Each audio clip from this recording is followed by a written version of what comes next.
இந்த artificial intelligence data science படிக்கிறோம்னா கடவுள் காப்பாற்றணும் சார் அவங்கள. அதுதான் 2024 உள்ள நுழையும் போது இருக்கிற சந்தர்ப்பம், சூழ்நிலை, வேலை வாய்ப்பு நீங்க 2028 வெளியே வரும்போது டோட்டலா மாறி இருக்கும். ஆர்டிபிஷியல் இன்டெலிஜென்ஸ் ஒரு விஸ்வ ரூபத்தை மாறி இருக்கு. எதிலும் ஏஐ, எங்கும் ஏஐ. அதுக்கு ஏஐ படிக்கணும்னு அவசியமே கிடையாது. நான் அதனால தான் எப்பவுமே சொல்லுவேன், ஒரு கெரியர் எடுக்கிறதுக்கு முன்னாடி ஒரு 6 கேள்விகள் முன்னாடி வை. நம்ம படிச்சு முடிச்ச பிறகு இந்த நாம் எடுத்த துறையில எத்தனை வேலைகள் உருவாகும், எத்தனை பேர் போட்டி போடுவாங்க, எவ்வளவு நம்மளுக்கு சம்பளம் கிடைக்கும், என்ன மாதிரி கம்பெனிஸ் நம்மளுக்கு வேலை கொடுப்பாங்க, என்ன மாதிரி திறமைகளை வளர்த்துக்கணும், எத்தனை நாள் இந்த ஜாப் சஸ்டைன் ஆகும், இது யாருமே கேட்கறது இல்லை. இப்போ போன வாரம் எலன் மாஸ்க் சொல்றாரு, in future to get a job by human being might be very difficult. But நான் அவருக்கு எழுதுன, என்னதான் வளர்ச்சி அடைஞ்சாலும் ஒரு ஹியூமன் இன்டர்வென்ஷன் கண்டிப்பா தேவை. இது நம்ம புரிஞ்சுக்கிறது இல்லை, நாமளா எடுத்துக்கிறது. அதனால தான் எப்பவுமே சொல்லுவேன், நம்மளை கெடுக்கிறதே 3 பேர் சார் இந்த கெரியர் சாய்ஸ்ல.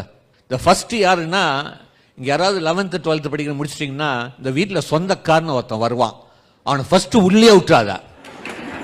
இல்ல கைத்தட்டலாம், தப்பே கிடையாது, உள்ளே விட்டுறாத. அவனை உள்ள விட்டா ஃபர்ஸ்ட் உங்க அம்மா அப்பா குழப்பிடுவான், அடுத்து உன்ன குழப்பிடுவான். அவனுக்கு தெரிஞ்ச ஒரே வார்த்தை, 8 வருஷம் முன்னாடி மெக்கானிக்கல்னா, இந்த வருஷம் 4 வருஷம் முன்னாடி கம்ப்யூட்டர் சயின்ஸ்னா, இப்போ கேட்டால் ஆர்டிஃபிஷியல் இன்டெலிஜென்ஸ்.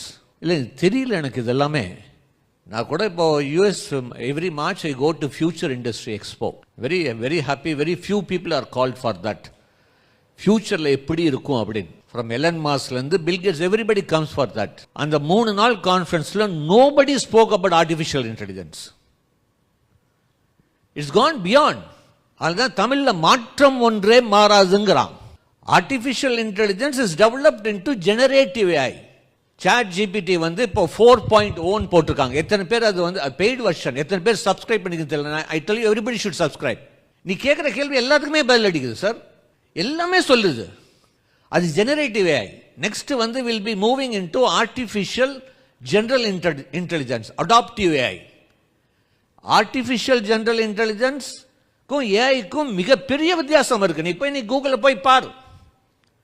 இங்க இருக்கிறவங்க எத்தனை பேர், how many of you have download the syllabus of AI? சொல்லுங்க.